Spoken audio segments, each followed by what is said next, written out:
के वरिष्ठ नेता डिप्टी लीडर कांग्रेस के प्रमोद तिवारी जी साथ में मौजूद है। प्रमोद जी, लोकसभा में हो हंगामे के बीच में जिस तरह से सरकार ने बिल पारित कराया, आपको क्या लगता है राज्यसभा में डिबेट होगी, यहाँ भी हंगामे होने के आसार? देखिए, सीधी सी बात कि जिसका विषय हुआ है, लाठियों की बात होगी, गोलियों की बात होगी, पिलेट की बात होगी, AK-47 से फायरिंग की बात होगी, गृह मंत्री जी को आना चाहिए, उनको जवाब देना चाहिए।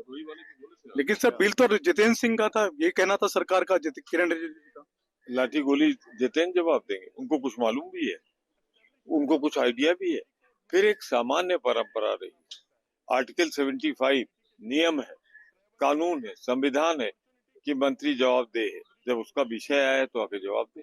और फिर जब नेता प्रतिपक्ष बोले तो प्रधानमंत्री को उपस्थित रहना चाहिए, प्रधानमंत्री नहीं गृह मंत्री को उपस्थित रहना चाहिए।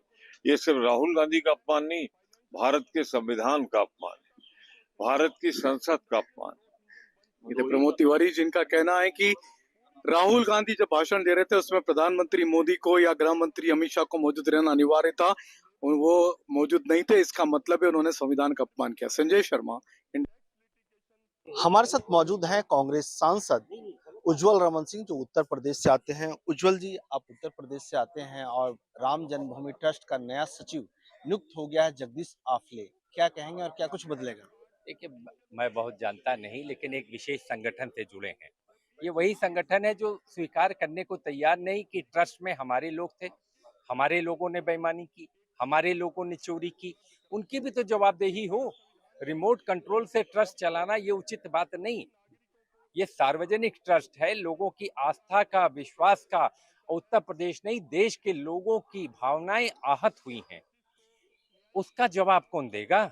उसकी जांच में कौन? छोटे मोटे कर्मचारियों पर आप ठीकरा फोड़ रहे हैं। जिस संगठन की बात कर रहे हैं, जिनके सदस्य को सचिव बनाया गया है, मैं तो कहूंगा उस संगठन सामने आए, कहे कि हमसे गलती हुई, हमारे लोगों से गलती हुई, देश की जनता से माफी मांगते हैं।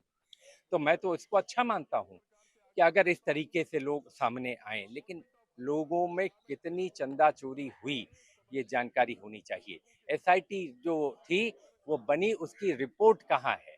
कौन लोग उसमें SIT में दोषी पाए गए?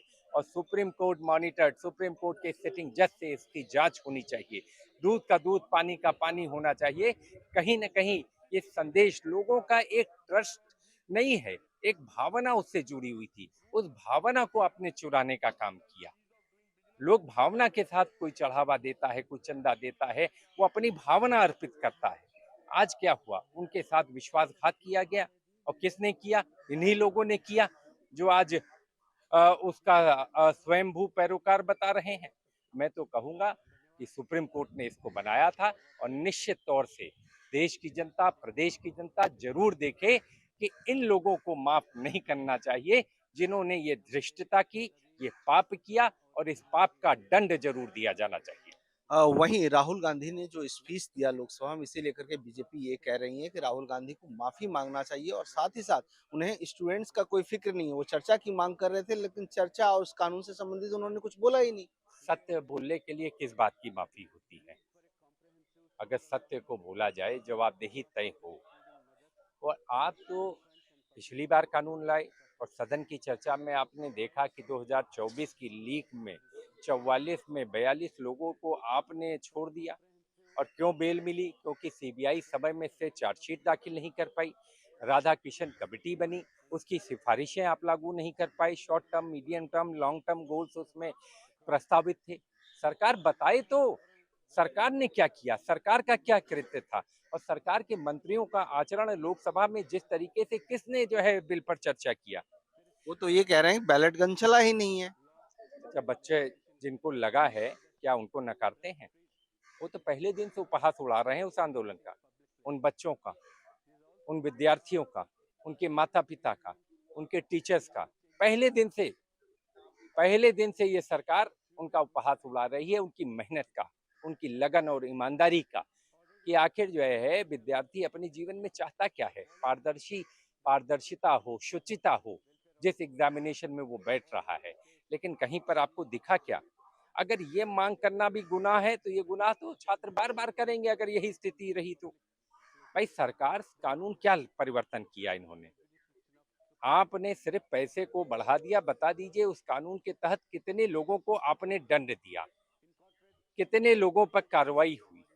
जो पुराना कानून 2023 का बना था और उसका संशोधन अमेंडमेंट बिल लाए हैं। वो तो ये कुछ भी कह रहे हैं प्रावधान कि हुए। कांग्रेस यूपीए के टाइम में तो सैकड़ों जो है सो पेपर लीक्स हुए, घोटाले हुए। सरकार ने इस बहस को तू तू मैं में बदल दिया। आप उत्तर प्रदेश में पिछले 10 साल में उठा कर देख लीजिए, जितना पूरे देश में घोटाला नहीं हुआ, खाली उत्तर प्रदेश में उतना एग्जामिनेशन में घोटाला हुआ है। छात्रों के भविष्य के साथ खिलवाड़ हुआ है।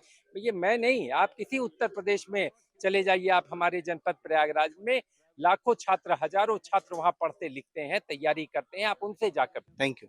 मनोहर केसरी, इंडिया न्यूज दिल्ली। अभी हमारे साथ संजय झा हैं। संजय जी, आज राज्यसभा में पेपर लीक जुड़ा हुआ बिल आने जा रहा है। वहीं राहुल गांधी ने जिस तरह से कहा कि गोलियां चली है, वो कह रहे हैं माफी नहीं मांगेंगे, क्या? देखिए, जिस तरह की भाषा का कल उन्होंने प्रयोग किया है और इस तरह की भाषा पार्लियामेंट के अंदर कहीं भी, वो बिल्कुल उसको निंदनीय है। उनको माफी मांगनी चाहिए।